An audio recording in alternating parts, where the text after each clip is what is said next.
Chers amis, bonjour, que Dieu vous bénisse déjà.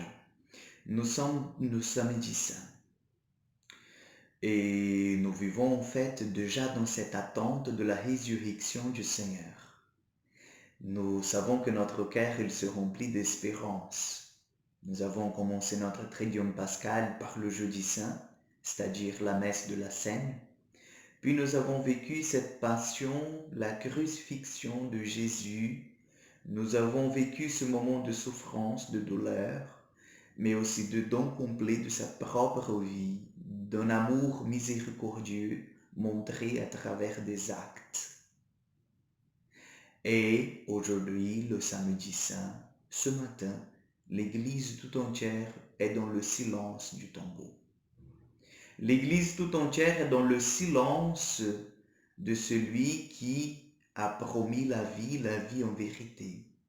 L'Église est dans l'attente de la nouvelle vie, de la vie du ressuscité.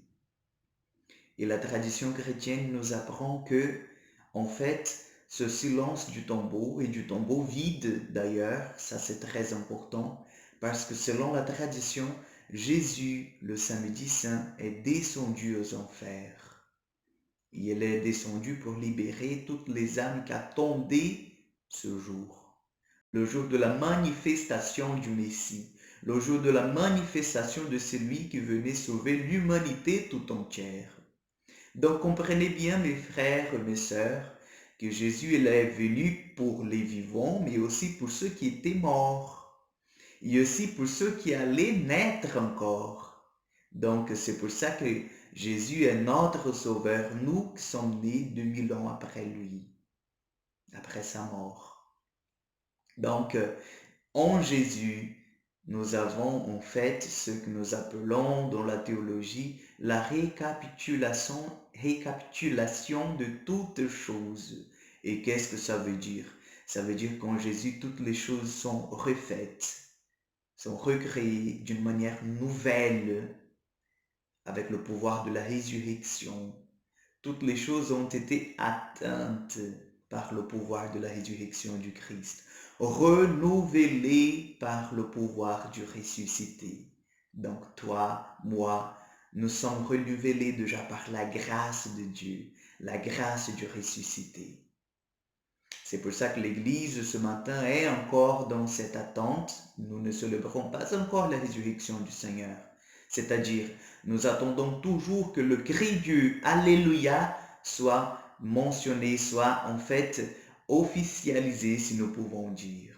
Nous attendons toujours en fait la veillée pascale. C'est le cœur du Triduum. C'est le cœur en fait de la foi catholique. Parce que par le Triduum, nous célébrons en fait la vie de Jésus qui a vaincu la mort, qui a vaincu tous nos péchés. Donc, ce moment, je vous invite, mes frères et sœurs, à faire le signe de la croix avec moi. Nous allons demander que cette espérance grandisse davantage dans nos cœurs. Nous allons demander que cette foi dans le Christ ressuscité puisse prendre la place qu'il faut dans notre vie et que nous puissions vivre en fait de la vie du ressuscité. Je vous invite maintenant, nous allons faire le signe de la croix et demander l'Esprit Saint sur nous. Au nom du Père, du Fils et du Saint-Esprit. Amen. Viens Esprit Saint sur nous, donne-nous ta grâce Seigneur, donne-nous le bonheur de croire davantage à ce Christ. À ce Christ qui est ressuscité, Seigneur, d'entre les morts. À ce Christ qui nous arrache au pouvoir des ténèbres. À ce Christ qui nous a donné la vie en vérité. Ce matin, nous te demandons, Jésus, bénis-nous. Augmente dans nos cœurs l'espérance. Augmente dans nos cœurs la foi. Augmente dans nos cœurs la charité, Seigneur, pour que nous puissions vivre cette veillée pascale, Seigneur, de façon inoubliable. Oui, Jésus, nous te demandons, donne-nous la grâce d'entrer dans le mystère, Jésus. Donne-nous la grâce de vivre, Seigneur, dans le plus profond, le mystère de notre foi, ce soir, par la veillée pascale. Nous voulons, Seigneur, te donner nos cœurs ce matin. Nous voulons te demander par l'intercession de nos saints anges, anges gardiens, qu'ils puissent intercéder pour nous, pour que nous puissions vraiment à fond, Seigneur, vivre du mystère, Jésus, de ta mort et de ta résurrection. Tout cela, nous te demandons, Jésus, par l'intercession de la Vierge Marie. Notre-Dame du Mont Carmel, priez pour nous. Amen.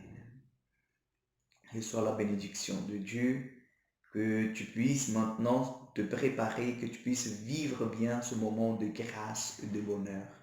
Ce moment qui est, comme je vous ai déjà dit, le cœur de la foi chrétienne, la veillée pascale, la proclamation de Jésus ressuscité. Le Seigneur soit avec vous. Que Dieu Tout-Puissant vous bénisse, le Père, le Fils et le Saint-Esprit. Amen. Donc, je vous attends demain. Demain, nous allons ensemble célébrer la joie du Christ ressuscité. Demain, nous allons ensemble proclamer qu'il est vivant. Alléluia. Que Dieu vous bénisse davantage. Je vous souhaite une très bonne journée dans la paix de Jésus-Christ.